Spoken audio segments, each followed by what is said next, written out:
Salut les amis, je suis très heureux de continuer cette formation avec vous. Dans cette vidéo, nous allons voir les listes. Les listes, c'est une notion fondamentale en Python. Les listes, c'est comme les tableaux en algorithme. Si vous avez bien compris les tableaux, c'est la même chose ici en Python.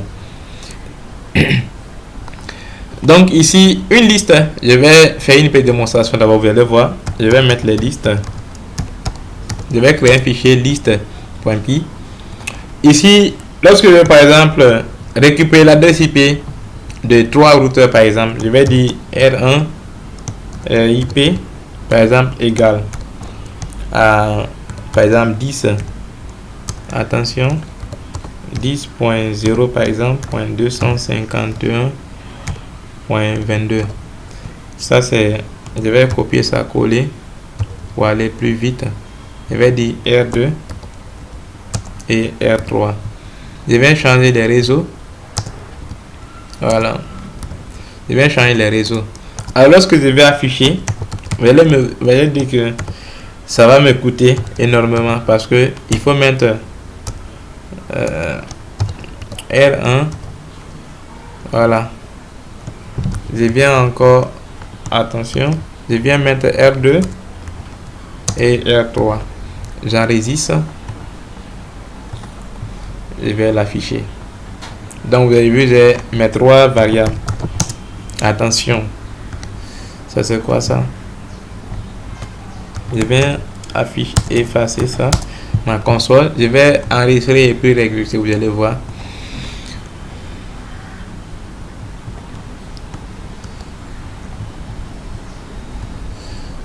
Ok, voilà, donc voici le contenu de mes 3 variables. Mais les amis, sincèrement parlant, ça c'est trop fatigant même. Et si c'est une grosse application, cela va vous coûter. Donc c'est en cela intervient les listes. Donc les listes ici, c'est un ensemble de variables où les listes vont nous permettre, n'est-ce pas, de combiner plusieurs variables. Moi je vais mettre tout ça en commentaire. Je vais créer une variable. Je vais dire liste routeur. Voilà, je vais dire liste routeur égale. Ici, vous pouvez définir une liste vide. C'est comme ça on définit une liste vide. Les simples, les crochets seulement. C'est comme ça vous pouvez définir une liste vide. Tout comme vous pouvez définir, je vais ajouter un commentaire. Je vais dire liste vide. Voilà, tout comme vous pouvez, je vais mettre LR simplement. Vous pouvez définir une liste et l'initialiser. Moi, c'est ce que nous allons faire. Donc je vais définir ma liste là et je vais l'initialiser avec les valeurs là. Donc je mets ça, la première valeur, je mets virgule, je mets la deuxième valeur, virgule, et je mets la troisième valeur.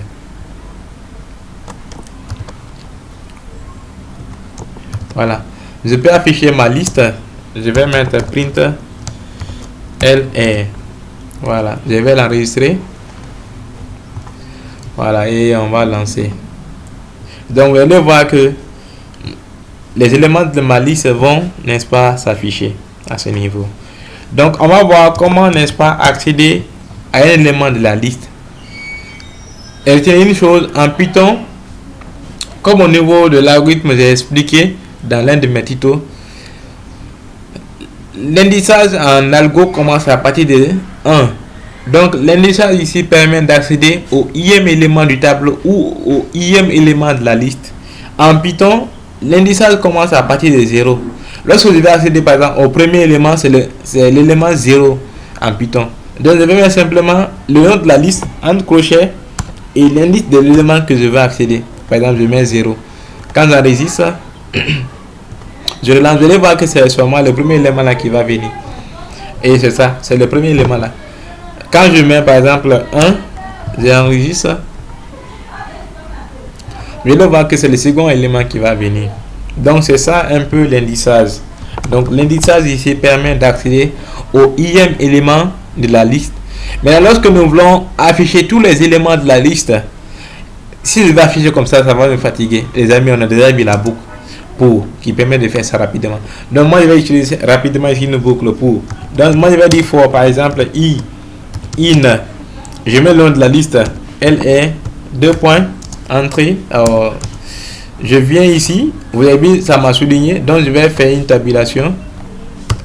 Une tabulation. Et à la base de I, de 1, je vais mettre I. J'enregistre. Voilà. Donc, je lance. Attention, est-ce que j'ai bien fait? On me dit quoi? Ok, que l'indice. Waouh! Les amis, je vais vous expliquer. Lorsque j'utilise comme ça, I in range, cela veut dire que ce n'est plus l'indice, mais c'est l'élément. Donc je mets simplement I. Voilà, c'est l'élément que je vais afficher. Voilà, c'est l'élément que je vais afficher. Voilà, donc voici mes 3 éléments. Je peux afficher un message, mais c'est bon comme ça. Donc voici mes 3 éléments. Les amis, au lieu d'écrire tout ça, on peut l'écrire seulement en quelques lignes. Maintenant, nous allons voir comment ajouter des éléments à une liste. Retenez une chose, en Python, les listes sont mutables. C'est-à-dire, on peut ajouter et retirer certains éléments à la liste. Donc, si je veux ajouter un élément à la liste, on va utiliser la fonction append qui permet d'ajouter un élément à la fin de la liste. Donc, j'appelle simplement la liste. Donc, lr.append en parenthèse l'élément que vous voulez ajouter. Maintenant, je vais ajouter le réseau 40. Donc, je mets 40. Par exemple, 2.13.251. Voilà. Entrée. Je vais, pour le moment, on n'a pas encore vu les fonctions. Donc, c'est pourquoi je vais copier ça et venir coller. Donc, suivez la formation jusqu'à la fin. On va voir les fonctions. Comment éviter de copier-coller des codes. Là, on va utiliser des fonctions. Donc, je relance. Et les amis, ok. Ce que je vais faire à ce niveau, je vais afficher un message pour séparer les deux. Donc, j'utilise le caractère de retour à la ligne. Voilà. Donc, ne vous paniquez pas, on va voir au niveau des chaînes de caractères. Voilà. Donc, quand je l'exécute, vous allez voir. Donc, ça, c'est ma première liste qui a 3 éléments. Et ma deuxième liste, cette fois-ci, a 4 éléments. Ok. Ensuite, nous allons voir comment supprimer un élément de la liste. Comment supprimer un élément de la liste? Pour supprimer un élément de la liste, il y a 2 facteurs. Vous pouvez supprimer un élément de la liste à partir de son indice, soit à partir du nom de l'élément. Donc, on va supprimer un élément à partir de son indice. Donc, je mets LR, j'utilise la fonction pop, je mets l'indice. Par exemple, disons si je vais supprimer le premier élément, je mets simplement l'indice 0. Voilà. Et après, je vais afficher. Donc, je copie ça. Les amis, c'est trop fatigant.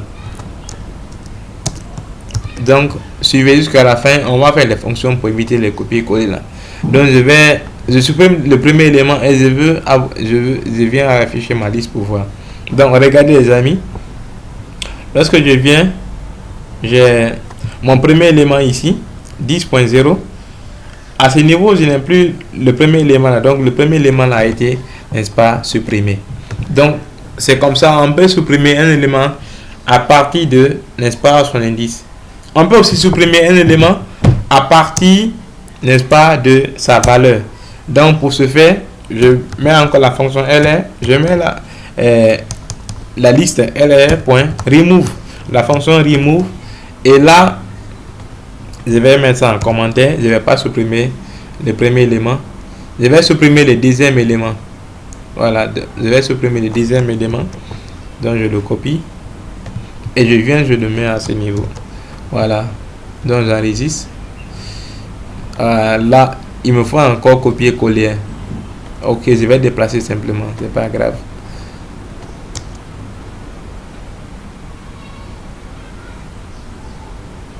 Oh, pourquoi lui il a fait ça? Voilà, je vais enregistrer. Je pense qu'il n'y a pas d'erreur.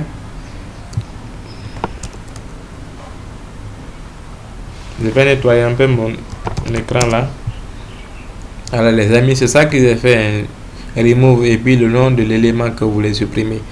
Donc je relance et mon second élément a été supprimé. Donc voici comment on peut manipuler, n'est-ce pas, des listes. C'était tout pour cette vidéo. Dans la vidéo prochaine, nous allons voir les tuples.